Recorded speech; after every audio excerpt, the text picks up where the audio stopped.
Halo, Assalamualaikum warahmatullahi wabarakatuh.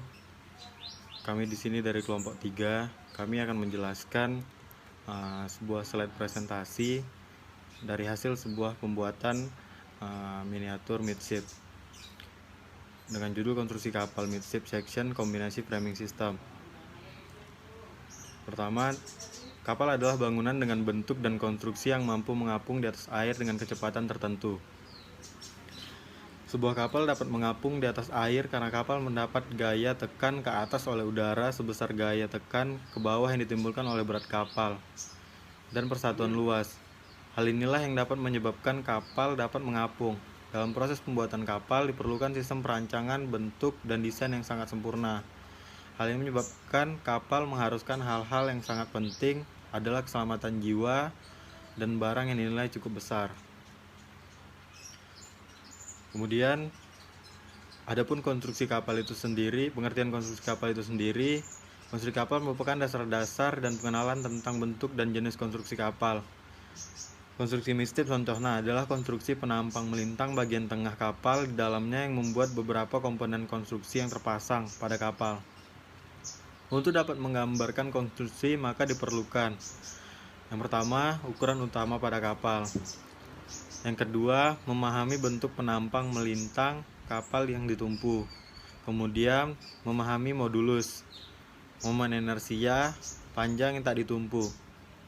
Adapun sistem kerangka kapal, pada dasarnya konstruksi kapal terdiri dari badan kapal dan bangunan atas.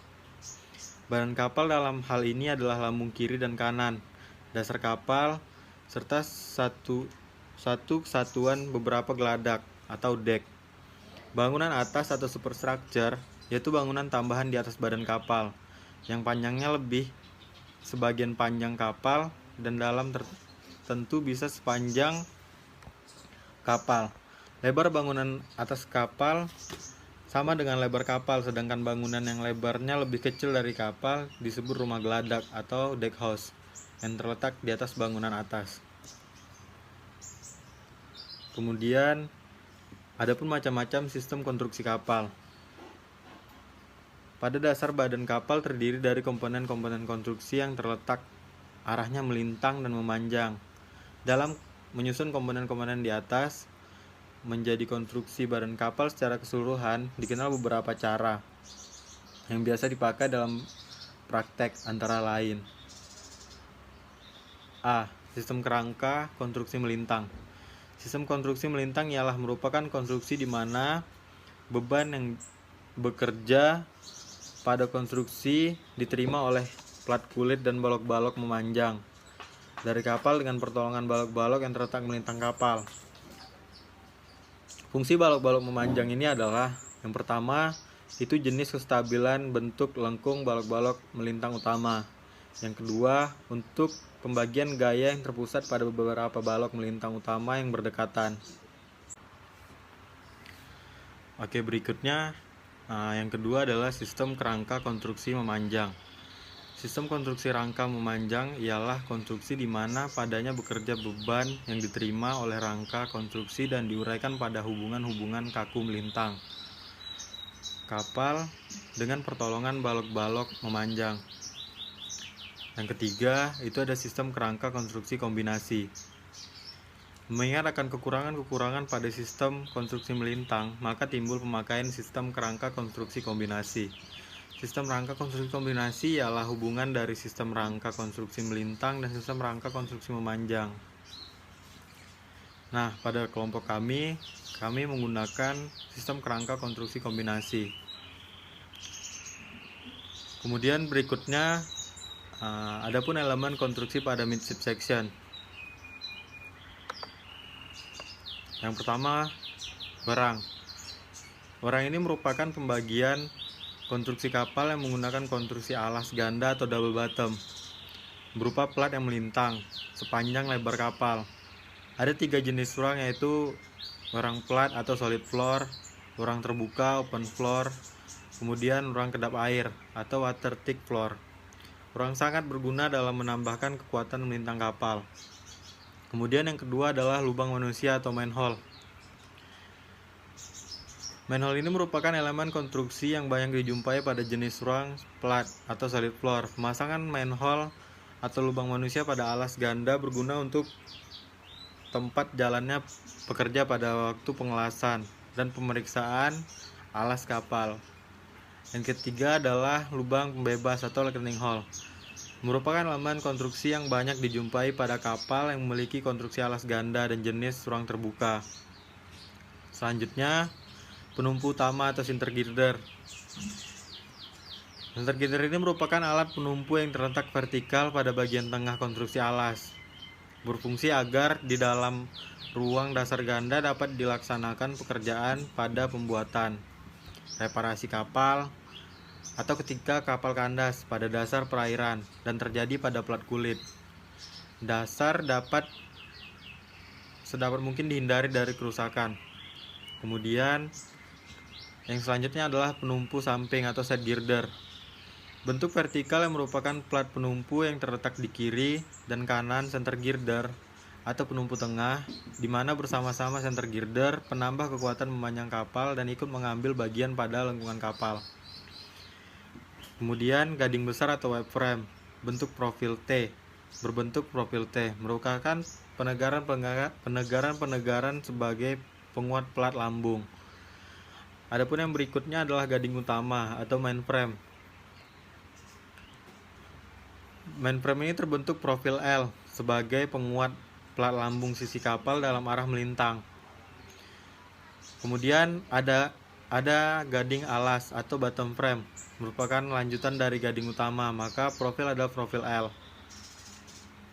Berikutnya adalah gading balik atau reverse frame, merupakan kelanjutan dari gading-gading utama, bentuk profilnya adalah profil L. Balok atau geladak.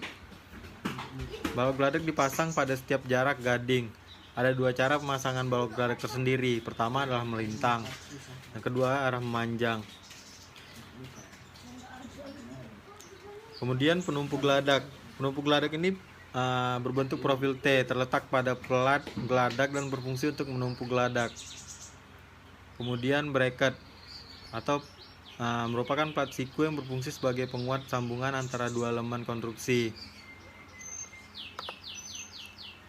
Yang ketiga itu plat kulit. Plat kulit pada bagian terluar dapat membungkus gading-gading, di mana berfungsi sebagai yang pertama melindungi ruang-ruangan pada kapal dari air laut. Yang kedua menahan tekanan air laut yang tegak lurus lambung kapal. Kemudian menahan gaya-gaya lengkung pada puntiran yang timbul dalam pelayaran.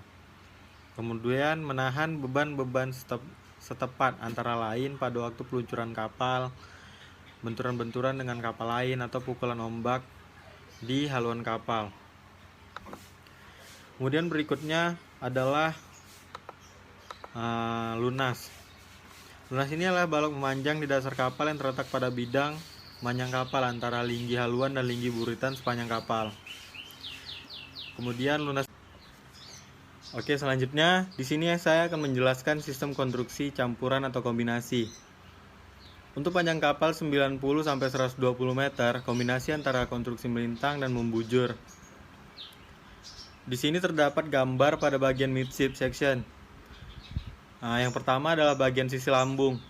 Konstruksi pada bagian sisi lambung ini, pada gambar, ia menggunakan konstruksi melintang atau transverse frame, gading yang melintang. Pada gading ini, frame yang ditunjukkan adalah posisinya tegak lurus atau melintang pada bagian lebar kapal. Kemudian yang kedua adalah dasar dan geladak. Dasar dan geladak pada gambar slide ini, dia menggunakan konstruksi membujur atau longitudinal, di mana profil yang digunakan ini diletakkan segaris lurus panjang kapal.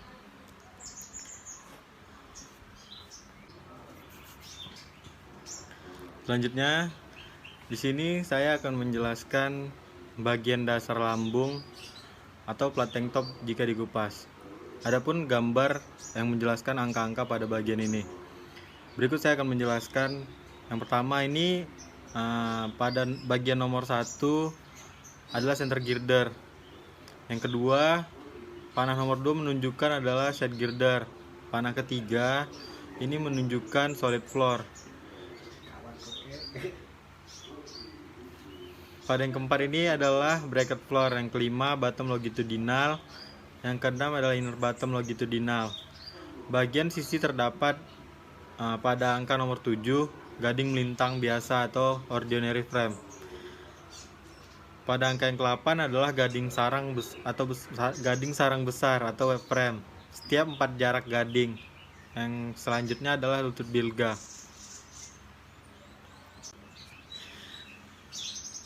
Oke, selanjutnya di sini terdapat tampilan gambar yang menjelaskan pada bagian midship beserta nama-nama pada setiap bagiannya. Saya akan menjelaskan tentang metodologi. Metodologi yaitu suatu proses pembuatan miniatur bangunan kapal yang bertujuan untuk mengenali bagian-bagian detail bangunan dan struktur bangunan. Metode pembuatan miniatur midship yaitu pembuatan sketsa, penandaan, pemotongan, pembengkokan, penempelan, dan pembersihan. Pembuatan sketsa. Sketsa tersebut bertujuan sebagai acuan ukuran yang akan digunakan dan acuan bentuk jadi pada sebuah bagian bangunan. Sketsa ini dibuat menggunakan Autodesk Inventor dan AutoCAD.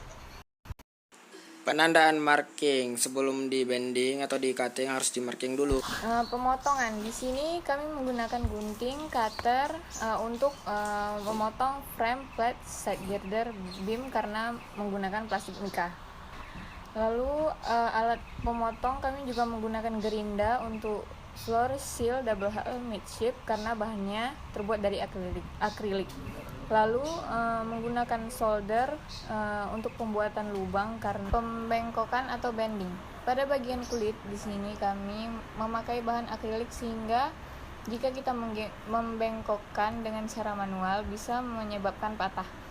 Nah, untuk itu akrilik dibengkokkan dengan penempelan atau penyambungan. Setelah shield dibending di bagian floor, frame yang ada di double bottom bisa diassembly dengan cara menempelkan menggunakan lem.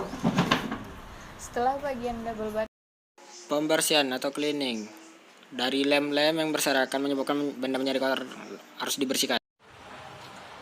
Nah, untuk pembahasan dan hasil setelah dibahas dengan sesama, mulai dari pembahasan bahan, jarak antar frame, jenis profil, jenis konstruksi, lebar, panjang, dan tinggi bagian midship, didapati hasil yaitu untuk lebar kapal yang kami buat yaitu 37 cm atau 370 mm, tinggi 20 cm, panjang 42 cm. Untuk jarak antar transversal frame yaitu 3,5 cm, untuk longitudinal frame yaitu 2 cm dengan ketentuan web frame setiap 3 kali main frame. Untuk bahan, untuk floor, seal atau kulit, double hull, midship, bahan center land bahannya terbuat dari akrilik. Untuk bahan frame, side girder, beam, bracket terbuat dari plastik mica.